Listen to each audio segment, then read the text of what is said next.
बाद जिस दिन को स्वागत करना चाहिए, राष्ट्रपति जी का समय बदला के फिर छुट्टी करवा दिया। जो एनडीए के साथी स्वागत करना चाहते हैं वो आगे आ सकते हैं, और बाकी भी जो फिर पार्टी के वरिष्ठ नेता भी स्वागत करना चाहते हैं वो आगे आ सकते हैं। एनडीए के वरिष्ठ नेता राष्ट्रपति भवन की ओर भी इसके बाद जाएंगे। तो एनडीए के साथी तमिलनाडु देवनाथ, हाँ जाओ जाओ।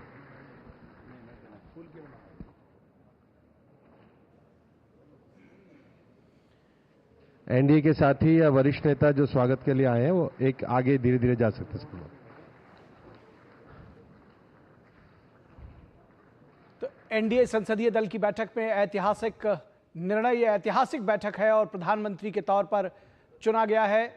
एनडीए संसदीय दल का नेता चुना गया है प्रधानमंत्री नरेंद्र मोदी को। तो एक बार फिर से तीसरी बार लगातार देश की बागडोर संभालने जा रहे हैं नरेंद्र मोदी, और ये ऐतिहासिक पल है जब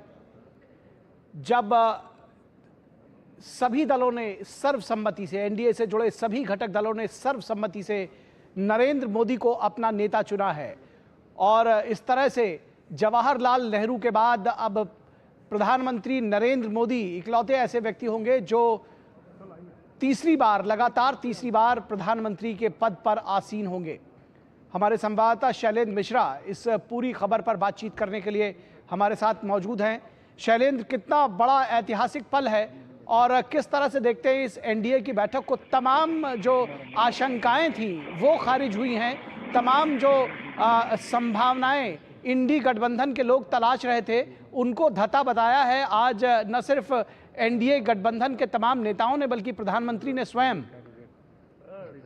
प्रधानमंत्री नरेंद्र मोदी ने एनडीए संसदीय दल का नेता चुने जाने के बाद कई महत्वपूर्ण बातें कही और उन्होंने कहा कि एनडीए की महाविजय है और एनडीए का जो एक इतिहास रहा है उसे प्रधानमंत्री नरेंद्र मोदी ने याद किया और किस तरह से विकसित भारत के एक विजन को आगे बढ़ाना है सभी को साथ लेकर, उस पर प्रधानमंत्री नरेंद्र मोदी ने अपनी बात रखी। और इंडी गठबंधन के जो लोग हैं उन्होंने जिस तरह का रवैया अपनाया चुनाव प्रचार के दौरान, उस पर भी एक निशाना साधा और जब चुनावी नतीजे आए जिस तरह की बातें कही गई उस पर भी प्रधानमंत्री ने अपने तौर पर अपनी बातें रखी। देखिए, बहुत महत्वपूर्ण है जब भाजपा संसदीय दल, एनडीए संसदीय दल और लोकसभा के नेता के तौर पर प्रधानमंत्री नरेंद्र मोदी को चुना गया है। उसके लिए एक प्रस्ताव राजनाथ सिंह ने रखा था, तमाम एनडीए के सहयोगी नेताओं ने उस प्रस्ताव का अनुमोदन किया।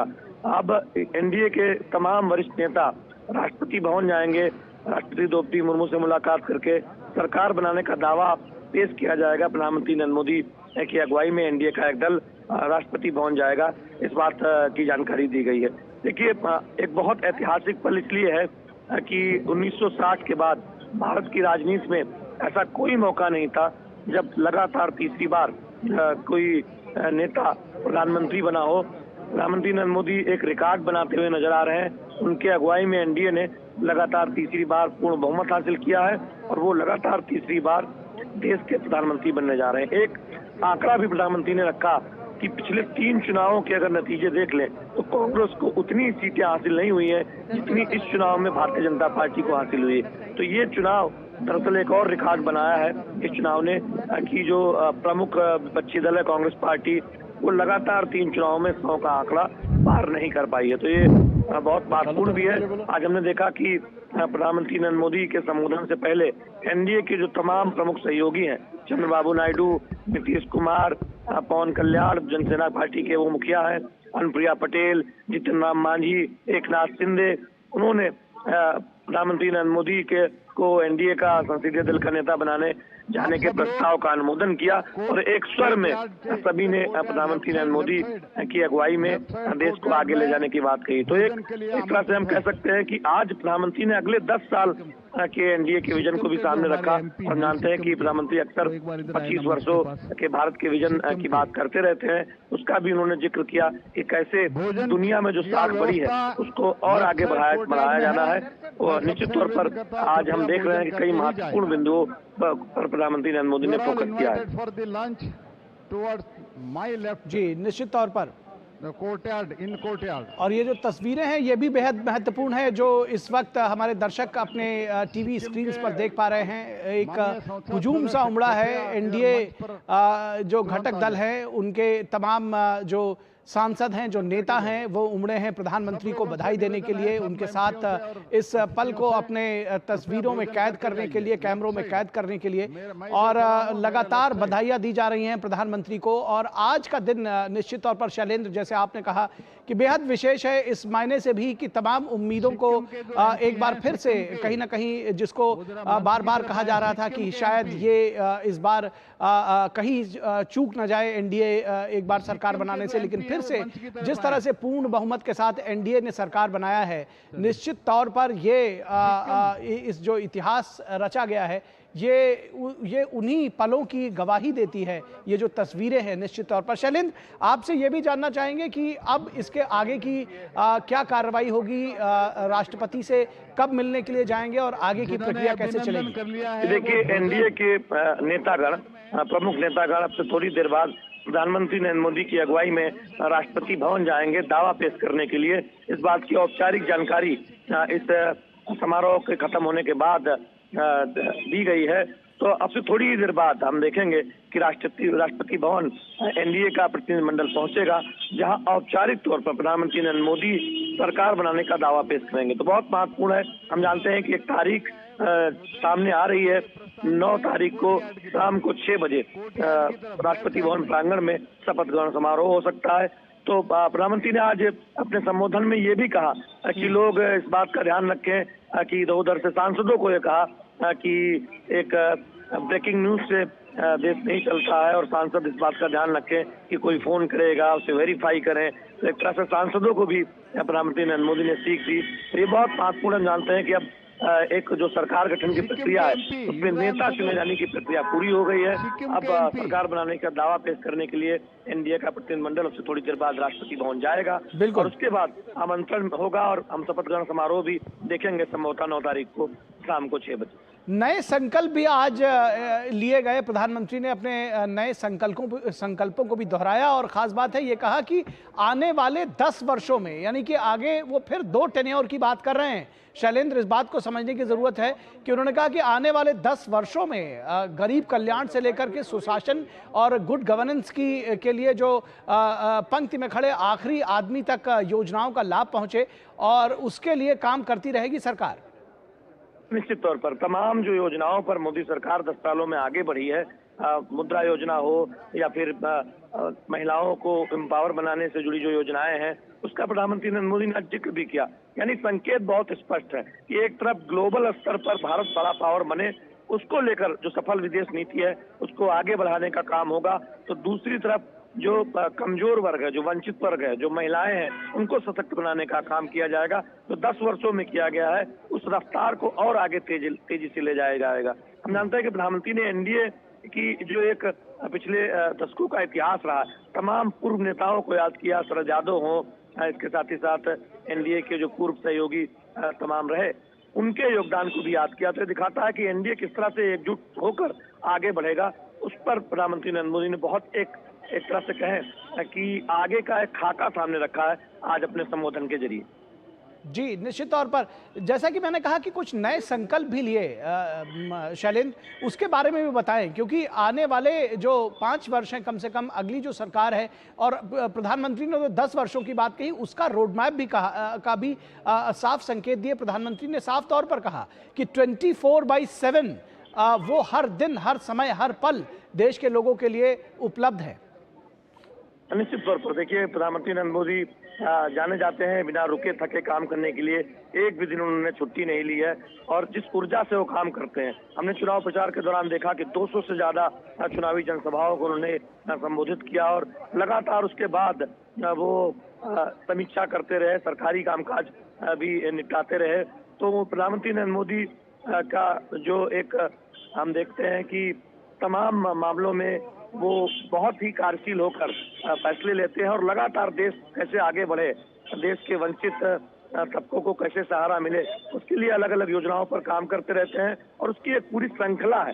तो निश्चित तौर पर हम देख रहे हैं कि उसकी एक झलक दिखाई देती है, और आज उसी संकल्प को आगे बढ़ाने की बात प्रधानमंत्री नरेंद्र मोदी ने कही है। उन संकल्पों की बात जिसमें हम जानते हैं कि अगर थोड़ा पीछे जाएं तो भाजपा मुख्यालय में प्रधानमंत्री ने कहा था कि भ्रष्टाचार खत्म करने का जो अभियान है वो और तेजी से आगे बढ़ेगा, और साथ ही साथ जो कल्याणकारी योजनाओं में जो कसर रह गई, यानी अभी भी जो कुछ लाभार्थी छूट गए हैं उनको लाभ मिले, चाहे आवास योजना हो या घरों तक नल के जरिए जल पहुंचाने की योजना हो, उन पर काम किया जाएगा। निश्चित तौर पर हमारे साथ में हमारे संवाददाता, हमारे सहयोगी राजेश राज भी जुड़े हुए हैं। शैलेंद्र, आप हमारे साथ बने रहे। राजेश, जिस तरह से प्रधानमंत्री नरेंद्र मोदी ने और जो दूसरे सहयोगी दल थे उनमें से भी कुछ लोगों ने सीधे हमला बोला इंडी गठबंधन के ऊपर और साफ तौर पर कहा कि रिजल्ट्स आने के बाद ऐसा लग रहा था जैसे जीत एनडीए की नहीं इंडी गठबंधन की हुई हो। उन्होंने साफ तौर पर कहा कि पिछले तीन बार के कांग्रेस के रिजल्ट्स को मिला दिया जाए तो इस बार भी वो बीजेपी के बराबर नहीं पहुंच पाती, बीजेपी से कम रह जाती है। तो आपने देखा कि किस तरह से बात कर रहे हैं प्रधानमंत्री, किस तरह से जो एनडीए के दल हैं वो एकजुट हैं और सीधे सीधे कहीं ना कहीं जो आक्रामक रणनीति थी वो भी नजर आई। हमारे साथ शैलेंद्र जुड़े हुए हैं। शैलेंद्र, यही सवाल आपके लिए है।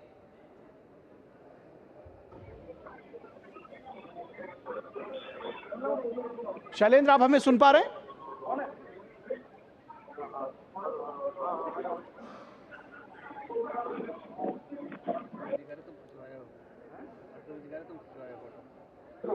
फिलहाल हमारे साथ खास मेहमान राम कृपाल सिंह, वरिष्ठ पत्रकार, वो भी हमारे साथ जुड़े हुए हैं। राम कृपाल जी, किस तरह से देखते हैं इस अवसर को, कितना ऐतिहासिक, कैसे आकलन करेंगे इन क्षणों का? इन क्षणों का आकलन अगर आप कहिए तो 4 तारीख के बाद से जो विपक्ष ने माहौल बनाने की कोशिश की थी दिल्ली में इन 3 दिनों में, निश्चित तौर पर वो एक मायूसी का माहौल था। और आज जिस तरह से मोदी जी ने जो भाषण दिया है, मैं कहूंगा कि बहुत अद्भुत और विलक्षण भाषण था। एक नेता, इसी को कहते हैं नेता, जिसको 14 में जिस ऊर्जा के साथ वो बात कर रहे थे, 19 में जिस ऊर्जा के साथ बात कर रहे थे, आज उससे भी ज्यादा ऊर्जा और विश्वास के साथ वो खड़े हैं और अगले 10 साल की बात वो कर रहे हैं। वैसे तो 2047 की बात की, और मैं आज के इस अवसर पर चंद्रबाबू नायडू ने जो भाषण दिया, मैं उसकी भी भूर प्रशंसा करता हूं। और वो कहीं ना कहीं, चाहे नीतीश जी हों, जिन लोगों ने भी कहा, उन लोगों ने माना कि भारत 10 सालों में बहुत बदला है। और चंद्रबाबू नायडू भी विकास के पर्याय माने जाते हैं। उन्होंने अपने मुख्यमंत्री काल में जिस तरह से नई वहां आईटी को जितना बढ़ाया, सारी चीजें की, आज लगा जो विपक्ष के कुछ लोग जो कहीं विघ्न संतोषी होते हैं, उनको लगा होगा कहीं आज जिस तरह से नेताओं ने मोदी के कार्यक्रमों, नीतियों की भूर प्रशंसा की और लंबे समय तक साथ चलने का जिस तरह से किया, तो मुझे लगता है कि आज विपक्ष फिर हताश हो गया होगा। और उन्होंने एक बहुत बढ़िया बात जो कही, उन्होंने, और मैं खुद कहता हूं कि जो पार्टी 3 चुनाव के बावजूद 3 अंक में नहीं पहुंच पाई, वो पार्टी प्रधानमंत्री, उसका नेता प्रधानमंत्री बनने का ख्वाब इस बार देख रहा था कि शायद कहीं से कुछ हो जाए। और ठीक मोदी जी ने कहा कि 3 चुनाव में जितनी सीटें आपको मिली हैं, हमें इस बार जितनी सीट मिली है, आप तीनों को जोड़ लीजिए, तब भी इतनी नहीं होती हैं। तो खैर ये बातें छोड़िए, मैं केवल आशावाद की बातें करता हूं। बहुत साथ था विकास की, जो रफ्तार मोदी ने पकड़ी थी, जिस रास्ते पर गए थे, उस रास्ते पर और तेज रफ्तार से इस देश को ले जाएंगे। और निश्चित रूप से पूरी दुनिया देख रही है मोदी जी की तरफ। जैसा मोदी जी ने कहा कि रिजल्ट आने के बाद शायद ही कोई ऐसा राष्ट्र हो जिसका फोन मोदी जी के पास नहीं आया हो। और एक बात और बता दूं, चुनाव से पहले भी तमाम लोगों के, तमाम देशों के निमंत्रण आ चुके थे मोदी के पास भावी यात्राओं के लिए। तो आप सोचिए कि दुनिया को यह विश्वास था कि आएगा तो मोदी ही। जी, जी, निश्चित तौर पर आज का जो भाषण रहा उसमें जैसा कि आपने कहा कि ऐतिहासिक था, विलक्षण था। प्रधानमंत्री ने अपनी नेतृत्व क्षमता का जो परिचय दिया, अपने संकल्पों का जो परिचय दिया, नए संकल्प भी गढ़े गए। आज रामकृपाल जी उन्होंने साफ तौर पर कहा कि देशवासियों के लिए मैं 24/7 हर क्षण हर पल उपलब्ध हूं। मैं तो वही कह रहा हूं कि देखिए, आज का जो भाषण था उनका कहीं से, बल्कि 19 से ज्यादा ऊर्जावान वो लग रहे थे उनके भाषण में। और जो उनके भाषण में जो कॉन्फिडेंस झलकता था, और मैं कह रहा हूं कि उनके बोलने से पहले चंद्रबाबू नायडू और नीतीश जी ने जो कुछ बोला, जिस तरह से उनका आज बॉडी लैंग्वेज थी, वो तमाम उन लोगों को जो अभी विघ्न संतोषी कहीं पड़े हुए हैं कि कुछ गड़बड़ हो जाएगा, बिल्ली के भाग से छीका फूट जाएगा, आज उन लोगों को बड़ी निराशा हुई होगी। और मोदी जी ने इस देश में जो उन्होंने कहा कि आज भी पूरे देश में 22 राज्यों में एनडीए की सरकार है। जी, देखिए, हम लोग सब कुछ जानते हैं लेकिन रिकलेक्ट नहीं कर पाते। आप सोचिए कि आज की तारीख में भी 22 राज्यों में एनडीए की सरकार है जी। और यही एक ऐसा गठबंधन है जो चुनाव पूर्व गठबंधन है, जो पिछले कितने दिनों से एनडीए इंटैक्ट है। इसमें ऐसा नहीं हुआ कि आओ आज हम तुम इकट्ठा लड़ लें, हम तुम आपस में लड़ लें और जब रिजल्ट आ जाएगा तो कहेंगे हम एक साथ हैं। ऐसा भी नहीं है। तो इसीलिए मैं कह रहा हूं कि जो लोग ये सोच रहे थे कि बीजेपी की कम सीटें आने के बावजूद कहीं कुछ गड़बड़ तो नहीं होगा, आज मोदी जी ने बहुत साफ कर दिया। उन्होंने भी कहा कि जो लोग स्पेकुलेशन कर रहे हैं, मीडिया में जो चल रहा है कि फलाना जी का दबाव है, ढेकाना जी का दबाव है, पूरे अपने एलाइज के सामने मोदी जी ने कहा कि ऐसा कुछ नहीं है और इस तरह की चीजों पर आप लोग कोई ध्यान न दें। मतलब मैंने जैसा कहा कि 19 से ज्यादा ऊर्जावान अगर नरेंद्र मोदी आज मुझे दिखाई पड़े तो एक अद्भुत कॉन्फिडेंस है। ये कार्यकाल पूरा ही नहीं करेंगे, एनडीए 2029 में भी सफलता, मुझे लगता है कि वो सफलता की बात आज कह रहे हैं और निश्चित रूप से आज की तारीख में एनडीए का पलड़ा भारी है और भविष्य में भी पलड़ा भारी रहेगा। ये निहितार्थ है एनडीए के नेताओं का। जी, एक चीज आपने देखा कि जब विपक्षी नेताओं की, विपक्षी गठबंधन की बात कही जा रही थी, 2-3 बातें बड़े स्पष्ट रूप से कही गई। एक तो ये कहा गया कि भाई डेमोक्रेसी को लेकर के जिस तरह से पूरी दुनिया भर में प्रधानमंत्री उसके बारे में बात करते थे, भारत को मदर ऑफ डेमोक्रेसी बताते थे, लेकिन विपक्षी गठबंधन ने सिर्फ इस देश के चुनावों में नहीं, पूरे दुनिया भर में उसका मान खराब करने की कोशिश कहीं ना कहीं की। ईवीएम को लेकर के सीधे सीधे सवाल जो उठाए जा रहे थे, उससे जुड़े हुई तमाम बातें भी प्रधानमंत्री ने सीधे तौर पर उनका भी बिल्कुल, जिसको कहते हैं कि तुर्की ब तुर्की जवाब दिया। आज देखिए, अब यही बात है ना कि कम से कम जो लोग राजनीति में जनता की अगुवाई कर रहे हैं, उन्हें तो इस बात का ख्याल रखना चाहिए कि कितनी गलत बात उन्होंने कही थी और अगर वो बात सही होती तो 4 तारीख के बाद अचानक चुप क्यों हो गए। शर्म आ रही है। मैं इस बात को कहता हूं कि पूरे देश का अपमान किया, भारतीय लोकतंत्र का मजाक उड़ाते रहे, किसी तरह की सारी संवैधानिक संस्थाओं पर उंगली उठाया, जुडिशरी पर उंगली उठाया, इलेक्शन कमीशन को क्या क्या नहीं कहा, ईवीएम तक पे कहा, मशीन पर तो जो भी वो कह रहे थे, लेकिन सारे जितनी संवैधानिक संस्थाएं हैं सब पर उन्होंने उंगली उठाई। और वो कुछ नेता तो बाहर जाकर के ये भी कहा थे कि भारत में लोकतंत्र खत्म हो चुका है, डेमोक्रेसी है ही नहीं। जो लोकतंत्र भारत में खत्म हो चुका था, आज आकर